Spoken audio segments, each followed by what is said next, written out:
पिछले पार्ट में हमने देखा कि कैंग डंजन में आया हुआ होता है और उनके ऊपर बहुत सारे स्कैर्ब्स अटैक कर देते हैं, लेकिन कैंग अपनी स्प्रे स्किल का यूज करते हुए उन्हें आराम से खत्म कर देता है। आगे जाने पर वो रास्ता दो हिस्सों में बट रहा होता है, जिनमें से लेफ्ट रास्ते से बहुत ज्यादा इविल एनर्जी निकल रही होती है, तो बाकी के टीम मेंबर राइट रास्ते पर जाने के लिए बोलते हैं, लेकिन कैंग उन्हें लेफ्ट रास्ते पर जाने के लिए कहता है। इस पार्ट की शुरुआत में हम देखते हैं कि कैंग उन लोगों से कह रहा होता है हमें लेफ्ट रोड ही चुनना चाहिए क्योंकि यही सबसे ज्यादा सेफ रास्ता है। तो टीम का एक मेंबर कहता है हे इसकी बात मत सुनो क्योंकि वहां पर बहुत ही ज्यादा ब्लैक मैजिक है। तो ये सुनते हुए कैंग कहने लगता है हाँ मुझे पता है, लेकिन हमें लेफ्ट रास्ते पर ही जाना होगा। ये सुनकर उस मेंबर को बहुत ही ज्यादा गुस्सा आ जाता है और वो कहता है क्या आखिरकार तू चाहता क्या है कि हम वहां तेरे साथ जाएं और मर जाएं? क्या तू हम सबको अपने साथ मरवाना चाहता है? और ये कहते हुए वो कैंग का गला पकड़ लेता है और चिल्लाते हुए कहता है तू सच में पागल है। पर किम जल्दी से बीच में आते हुए उन्हें पकड़कर कहने लगता है हे इसे जाने दो। और वो साथ वाली लड़की भी कहती है एक मिनट शांत हो जाओ, पहले इसकी बात तो सुन लो, फिर हम डिसाइड करते हैं कि हमें किस रास्ते पर जाना है। पर वो दूसरा मेंबर अभी भी बहुत ज्यादा गुस्से में होता है और कहने लगता है इसकी बात सुनने में आखिरकार पॉइंट ही क्या है, क्योंकि जब इसको कोई ब्लैक मैजिक महसूस ही नहीं होता तो फिर इसका फायदा ही क्या है। इसीलिए मैं कभी भी किसी नौसिखिया को अपने साथ ऐसे डंजन में नहीं लाता। यही वजह है कि इनकी वजह से दूसरे लोगों की भी जान खतरे में पड़ जाती है। ये सुनकर वो लड़की भी अपने मन में सोचने लगती है ये बात तो सही है कि इसके अंदर कोई भी होली पावर महसूस नहीं हो रही है। तो वो कहने लगती है वैसे मैं भी लेफ्ट रास्ते पर नहीं जाना चाहती हूँ। और इधर हम मेज को देखते हैं जो भी उसे मना करने लगती है और कहती है मुझे प्रीस्ट पर विश्वास है। तो सबका साथ पाकर वो मेंबर कहने लगता है अगर तुझे उस रास्ते पर जाना है तो तुझे अकेले ही जाना होगा। और ये कहते हुए वो कैंग को जोर से धक्का दे देता है और फिर हम देखते हैं कि उनमें से 3 लोग राइट रास्ते पर जा रहे होते हैं। अभी ल्यूक की कजन कैंग के पास आते हुए कहने लगती है डॉक्टर कैंग क्या आप सही हैं? तो कैंग कहता है हाँ मैं ठीक हूँ, लेकिन तुम्हें अपने ग्रुप को फॉलो करना चाहिए था। तो वो कहने लगती है वैसे मैंने सोचा कि तुम्हारा लेफ्ट रास्ते पर जाने का कोई ना कोई कारण तो जरूर होगा, इसीलिए तुम अकेले ही लेफ्ट रास्ते पर जाना चाहते हो। और वो मन में सोचने लगती है इसे ल्यूक ने मेरे लिए भेजा है, इसीलिए मैं इसके ऊपर इतना तो विश्वास कर ही सकती हूँ। इधर हम कैंग को देखते हैं जो मुस्कुराते हुए कहने लगता है थैंक यू मुझ पर विश्वास रखने के लिए। तो फिर अब हम इधर चलते हैं। पर तभी कैंग की नजर एल पर पड़ती है और वो उससे कहने लगता है आखिरकार तुम हमारे साथ क्यों जाना चाहते हो? तो एल मुस्कुराते हुए कहने लगता है वैसे मैं सोच रहा था कि मुझे तुम पर विश्वास रखना चाहिए, इसीलिए मैं तुम्हारे साथ जाना चाहता हूँ। फिर यहाँ से सीन कट होकर हमें राइट रास्ते पर जाने वाले मेंबर्स को दिखाया जाता है जो कि कह रहे होते हैं यहाँ कुछ नहीं हो सकता क्योंकि यहाँ पर कोई मॉन्स्टर भी नहीं है। नहीं आखिरकार वो आदमी चाहता क्या था जो हमें उस रास्ते पर ले जाना चाहता था। और इधर मेज सोच रही होती है वैसे टीना ने उसे इनवाइट किया था तो मैं ये समझ ही सकती हूँ कि वो उसके साथ गई है, लेकिन एल उसका तो उनके साथ जाने का कोई मतलब ही नहीं बनता था। फिर वो उस हीलर को आखिरकार क्यों सपोर्ट कर रहा था और वो आखिरकार उसके साथ क्यों गया? लेकिन तभी उनके सामने बहुत तेज आवाज होती है जिसे सुनकर वो अचानक से रुकते हुए कहने लगते आखिरकार ये आवाज कैसी है? पर वो कुछ कर पाते उससे पहले ही उनके नीचे एक मैजिक फॉर्मेशन बनने लगता है और वो उन मैजिक फॉर्मेशन के बीच में फंस जाते हैं। तो मेज जल्दी से चिल्लाते हुए कहने लगती है ये एक ट्रैप है, जल्दी से यहाँ से बाहर निकलो। लेकिन वो कुछ कर पाते उससे पहले ही उस ट्रैप के अंदर से बहुत सारी मैजिक एनर्जी बाहर निकलने लगती है। बाकी के लोग भी उस ट्रैप की वजह से बहुत ही ज्यादा मुसीबत में पड़ गए होते हैं और वो अपनी जान बचाने के लिए इधर उधर भाग रहे होते हैं। लेकिन तभी उनमें से एक मैजिक रे निकलकर सीधे प्रीस्ट लड़की के पैरों पर लगती है और उसके पैरों के आर पार हो जाती है, जिसकी वजह से उसका पैर बहुत ही ज्यादा घायल हो जाता है और वो जमीन पर गिर गई होती है। प्रीस्ट को ऐसी हालत में देखकर वो मोंग लड़का जल्दी से आगे आता है और अपनी हीलिंग लाइट का यूज करते हुए उस लड़की को हील करने की ट्राई करने लगता है। और उसकी हीलिंग लाइट की वजह से उस लड़की का पैर और ज्यादा ब्लैक होने लगता है और उसे बहुत ही ज्यादा दर्द हो रहा होता है, जिसे देखकर वो दोनों बहुत ही ज्यादा घबरा जाते हैं। और उनमें से मेज कहने लगती है क्या ये तो और भी ज्यादा वर्ष होता जा रहा है, ये पक्का ही कर्स स्पेयर है और ये अब कर्स में पड़ चुकी है, इसीलिए अब हम इसके साथ और कुछ भी नहीं कर सकते। इधर हम उस प्रीस्ट को देखते हैं जो कि दर्द से बहुत ही ज्यादा चिल्ला रही होती है और वो कहने लगती है वैसे एक प्रीस्ट ही इस कर्ज को उठा सकता है, इसीलिए तुम कुछ नहीं कर सकते। फिर हमें कैंग को दिखाया जाता है जो कि लेफ्ट रास्ते पर धीरे धीरे कर आगे बढ़ रहा होता है और कहने लगता है मैंने तुम्हें पहले ही नहीं बताया था कि तुम्हें इस रास्ते पर नहीं जाना चाहिए। इधर हम किम को देखते हैं जो कि कैंग के साथ आ रहा होता है, तो उन लोगों को ऐसे आते हुए देखकर वो लड़का बहुत ही तेज गुस्से से कहने लगता है शैंग योन आखिरकार तुम यहाँ क्या कर रहे हो। तो कैंग कहने लगता है वैसे मुझे पता था कि ये होने वाला है, इसलिए मैंने सोचा कि थोड़ा वेट कर लेता हूँ। तो उसकी ऐसी बात सुनकर वो दूसरी लड़की कहने लगती है ये तो एक सीलिंग मैजिक सर्कल है और अब इस सर्कल की सील टूट चुकी है। और कैंग फिर उन सब लोगों को देखते हुए अपने मन में सोचने लगता है ये सील ब्लैक मैजिक से बनाई गई थी जो कि होली पावर के साथ रिएक्ट करती है। इसका मतलब ये है कि ये इस प्रीस्ट को पकड़ने के लिए ट्रैप बनाया गया था, लेकिन आखिरकार ऐसा कौन कर सकता है। पर तभी वो मेल मेंबर चिल्लाते हुए कहने लगता है आखिरकार तू ऐसा सोच भी कैसे सकता है कि हमारे साथ ऐसा होगा। तो कैंग कहने लगता है वैसे अगर सोचा जाए तो इस वक्त इन बातों को डिस्कस करना इम्पोर्टेंट नहीं है। तो वो लड़का कहने लगता है अगर तुम इस बारे में पहले से ही जानते थे इसका मतलब ये है कि तुझे पता होगा कि इसे कैसे हील करना है, जल्दी से इसे हील करो।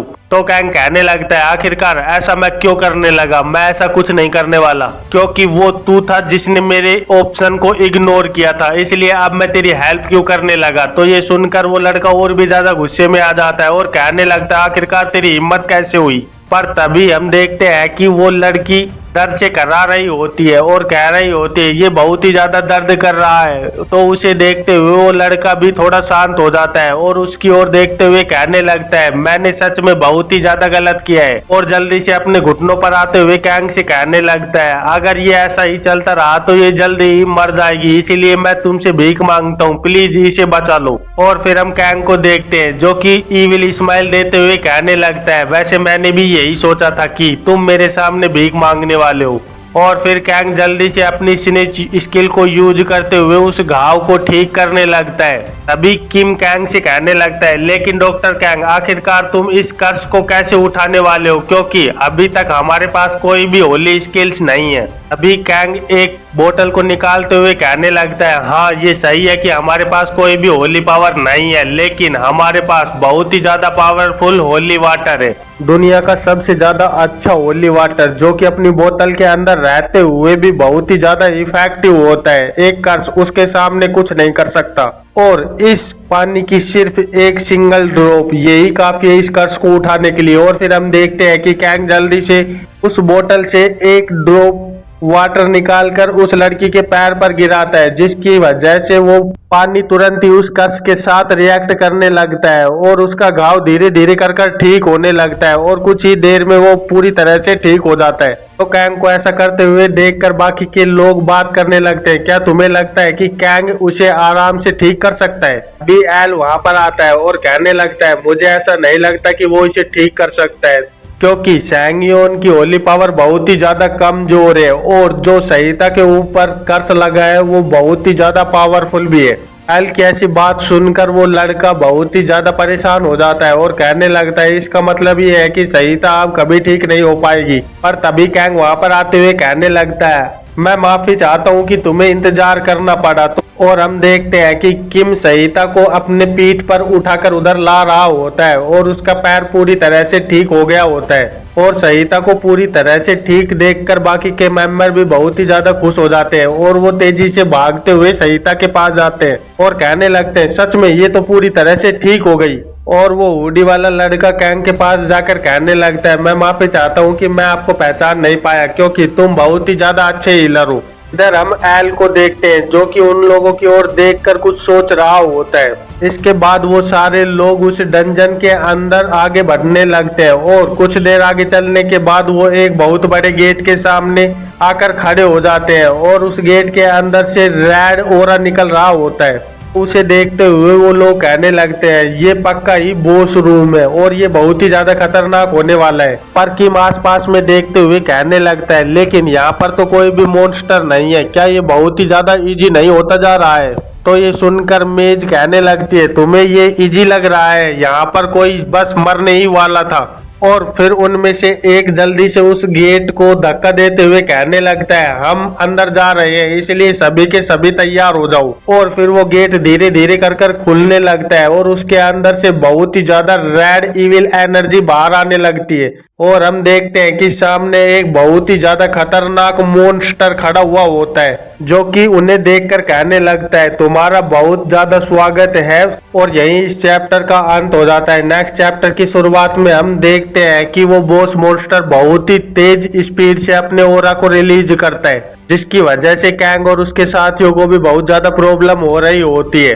तो कैंग भी अपनी क्रॉसबो को पकड़ते हुए उस बॉस के साथ फाइट करने के लिए तैयार हो जाता है। और हमें बॉस दिखाया जाता है जो कि एक जगह पर खड़ा हुआ अपने ओरा को रिलीज कर रहा होता है और वो दिखने में ही बहुत ज्यादा खतरनाक लग रहा होता है। फिर हमें बताया जाता है वो रूइंस का बॉस मॉन्स्टर है और जिसका कोई भी नाम नहीं होता। उसे देखते हुए वो हुडी वाला लड़का कहने लगता है तो ये बॉस मॉन्स्टर है, सच में इसका ब्लैक मैजिक तो बहुत ज्यादा पावरफुल है, पर अब इस वक्त हम यहाँ से वापस भी नहीं जा सकते। क्या हम इसे हरा पाएंगे? हमें नहीं लगता कि आज हम में से कोई भी जिंदा बचेगा। तभी वो बॉस मॉन्स्टर अपने हाथ के ऊपर बहुत ज्यादा इविल एनर्जी को इकट्ठा करने लगता है और कहने लगता है तुम जैसे कुछ फूल से जो यहाँ पर आए हो, तुम इस बात को ऑनर समझो कि मेरे जैसे ग्रेटर बीइंग के बलि बनने वाले हो और मरने से पहले इस बात का ध्यान रखो मेरा नाम है। पर वो कुछ कह पाता उससे पहले ही एक बहुत तेज लाइट रोशनी निकलते हुए उसको चीर कर बाहर निकल जाती है। ये देखकर वहाँ पे मौजूद सारे एडवेंचरर बहुत ज्यादा शॉक हो जाते हैं कि आखिरकार यहाँ पर हुआ क्या है। और हम देखते हैं कि वो बॉस मॉन्स्टर धीरे धीरे कर खत्म हो रहा होता है और उसके चारों ओर बहुत ज्यादा रोशनी गुजर रही होती है। तो वो बॉस मॉन्स्टर दर्द से चिल्लाते हुए कहने लगता है नहीं, ऐसा कैसे हो सकता है, ये नहीं हो सकता। और एक खतरनाक ब्लास्ट के साथ वो उस रोशनी के अंदर गायब हो जाता है। इधर हम कैंग को देखते हैं जो कि अपने कंधे के ऊपर क्रॉसबो को रखते हुए कहने लगता है इस चीज ने सच में बहुत अच्छे से काम किया है। एक एरो जो कि वाटर ऑफ होली डाउन से बना हुआ हो, सच में ये इविल एनर्जी के ऊपर अच्छे से काम करता है। इधर हम उन बाकी लोगों को देखते हैं जो कि उस मॉन्स्टर को मरे हुए देखकर कहने लगते हैं आखिरकार यहाँ हुआ क्या है। इस बॉस मॉन्स्टर को तो लड़ने का मौका भी नहीं मिला। इधर हम मेज को देखते हैं जो कि कहने लगती है आखिरकार इतनी ज्यादा होली पावर आई कहां से, मुझे कुछ समझ नहीं आ रहा है। इधर हम किम को देखते हैं जो कि कैंग से कहने लगता है डॉक्टर तुम ऐसे ही फाइनल बॉस को अपने ऊपर नहीं ले सकते और बिना सोचे समझे अपने अल्टीमेट मूव का यूज नहीं कर सकते। तो ये सुनकर कैंग कहने लगता है आखिरकार मुझे ऐसे बॉस का इंतजार ही क्यों करना है जब मैं उसे आराम से मार सकता हूँ, इसीलिए मैंने सोचा कि मैं अपने अल्टीमेट मूव का यूज पहले ही कर देता हूँ। फिर कैंग अपने एक हाथ को आगे करने लगता है और रेया एरो रिट्रीवल का यूज करते हुए उस होली एरो को वापस से अपनी इन्वेंट्री के अंदर रिट्रीव कर लेता है। तभी कोई कहने लगता है अब बॉस मॉन्स्टर जब मर चुका है तो ये डंजन जल्दी ही डिसअपियर होने वाला है। तो ये सुनकर हुडी वाला लड़का कहने लगता है हाँ तुम सही कह रहे हो, हमें जल्दी से जल्दी कुछ करना होगा। और वो मेज लड़की जल्दी से अपने मैजिक वॉन्ड को जमीन पर रखते हुए कहने लगती है क्या हमें जल्दी से एस्केप सर्किल को ड्रॉ कर लेना चाहिए ताकि हम जल्दी से इस डंजन से बाहर निकल पाएं। पर एल जल्दी से उस मेज के पास आते हुए कहने लगता है अभी हमारे पास बहुत ज्यादा टाइम है, इसलिए हमें ये बॉस रूम को इन्वेस्टिगेट करने के बाद करना चाहिए, क्योंकि अगर हम इस मैजिक सर्कल को अभी बना लेंगे तो इसे मेंटेन करने में बहुत ज्यादा माना खर्च हो जाएगा, इसलिए मुझे लगता है कि हमें ये बाद में करना चाहिए। तो मेज भी इस बात से सहमत हो जाती है और कहती है ठीक है पहले हम इस बॉस रूम को चेक करते हैं उसके बाद हम इस सर्कल को ड्रॉ करेंगे। वैसे ये बात तो तुम सब लोग जानते ही होगे कि बॉस रूम के अंदर जो भी आइटम मिलेंगे वो तुम अपने पास रख सकते हो और ये डंजन अब ज्यादा समय तक ऐसे नहीं रह पाएगा, इसलिए तुम्हें जो भी करना है वो जल्दी से करो और जो मिले उसे अपने पास रख लो। और जब वो सब लोग इधर उधर सामानों को ढूंढ रहे होते हैं तभी टीना की नजर एक तरफ पड़ती है जहाँ पे बहुत ज्यादा खून बिखरा हुआ होता है। तो वो उसे देखते हुए कहने लगती है ओह इस अल्टर को तो देखो, यहाँ पर कितना ज्यादा खून बिखरा हुआ है। और उसे देखते हुए वो थोड़ी सी नर्वस हो जाती है और कहने लगती है सच में कितना ज्यादा ब्लड है, मुझे पता नहीं कि यहाँ पर कितने लोगों की बलि चढ़ाई गई होगी। तो किम वहाँ से कुछ सामान उठाते हुए कहने लगता है हम इस अल्टर को नहीं ले जा सकते, इसलिए हमें जल्दी से कुछ महंगी चीजों को उठा लेना चाहिए। पर कैंग उस अल्टर के पास चला जाता है और उसे चेक करते हुए अपने मन में सोच रहा होता है इस अल्टर के पास भी पक्का कुछ न कुछ तो जरूर होगा, मुझे इसके नीचे चेक करना चाहिए। और जब वो उस अल्टर के कपड़े को उठाता है तो उसके नीचे एक बॉक्स रखा हुआ होता है। तो कैंग जल्दी से उस बॉक्स को बाहर निकालते हुए उसे खोलने लगता है और जैसे ही कैंग उस बॉक्स का ढक्कन उठाता है तो वहां पर बहुत ज्यादा इविल एनर्जी निकलने लगती है, जिसे देखकर कैंग भी कंफ्यूज हो जाता है क्योंकि उसके आसपास में बहुत ज्यादा मैजिक सर्कल बनने लगते हैं और उनके अंदर से बहुत ज्यादा ज़ॉम्बी टाइप के मॉन्स्टर बाहर आने लगते हैं। तो उन लोगों को देखते हुए सारे टीम मेंबर कहने लगते हैं ये तो ज़ॉम्बीज की बाढ़ है, हमें जल्दी से जल्दी कुछ करना होगा। और वो सारे फाइट के लिए रेडी हो जाते हैं। तो वो हुडी वाला लड़का अपने हाथ में थंडर पावर को एक्टिव करते हुए जोर से एक ज़ॉम्बी को हिट करता है, जिसकी वजह से वो ज़ॉम्बी वहीं पर एक झटके में ही खत्म हो जाता है। इधर हम किम को देखते हैं जो कि अपनी स्वाड को लेकर ज़ॉम्बीज को मार रहा होता है और कहने लगता है सच में फिजिकल थेरेपिस्ट, तुम सच में बहुत ज्यादा अच्छी तरह से लड़ाई करते हो।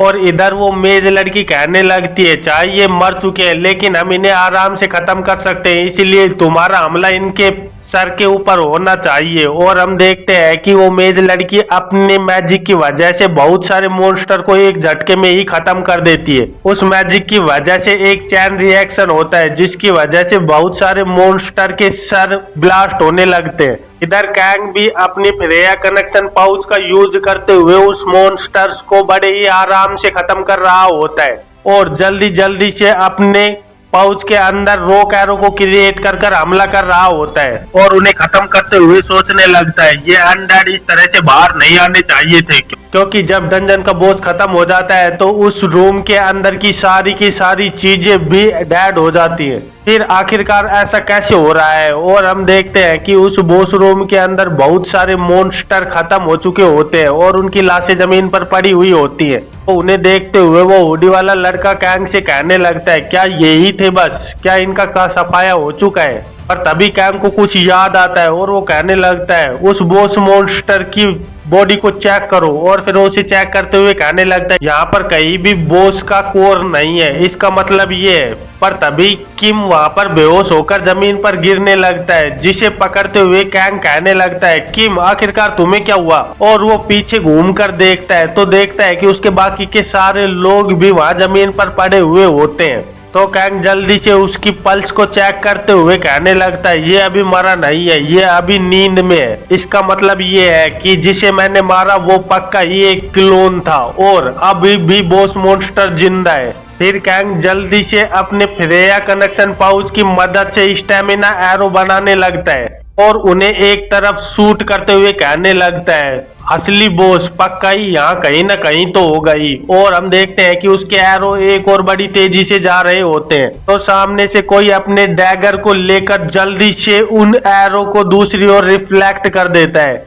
और वो एरो सीधे जाकर बेहोश लोगों के बीच में जाकर गिर जाती है। फिर कैंग उस ओर देखते हुए कहने लगता है मैं माफी चाहता हूँ मेरे चिल्लाने के ऊपर, क्योंकि ये तो सिर्फ हीलिंग एरो है, इसीलिए तुम्हें आराम से बातें करनी चाहिए मिस्टर एल। और हम देखते हैं कि वो डैगर से एरो को रिफ्लेक्ट करने वाला एल होता है। तो एल कहने लगता है मैंने सोचा कि तुम मेरे ऊपर अटैक कर रहे थे, क्योंकि मुझे नहीं पता था कि कोई एरो को शूट कर भी किसी को हील कर सकता है। तो ये सुनते हुए कैंग कहने लगता है तुम सही कह रहे हो, इसीलिए तुम सीधे मेरी ट्रैप के अंदर आकर फंस गए। तो एल कहने लगता है तुम्हारा ट्रैप, मुझे पक्का ही ऐसा लगता है कि तुम्हें बहुत ज्यादा कोई बड़ी मिसअंडरस्टैंडिंग हुई है, इसीलिए तुम ऐसा बोल रहे हो। जैसा कि तुम मुझे देख ही रहे हो कि मेरी एजिलिटी बहुत ही ज्यादा है और जैसा कि इंसान को अपने आप को बचाने की आदत होती है, इसीलिए मैंने अपनी इंस्टिंक्ट की वजह से उस एरो को डोज किया था। तो कैंग उसे कहने लगता है यही तो सबसे ज्यादा स्ट्रेंज थिंग है, क्योंकि यहाँ पर जितने भी लोग हैं वो सारे के सारे सोए हुए हैं छोड़कर सिर्फ तुझको।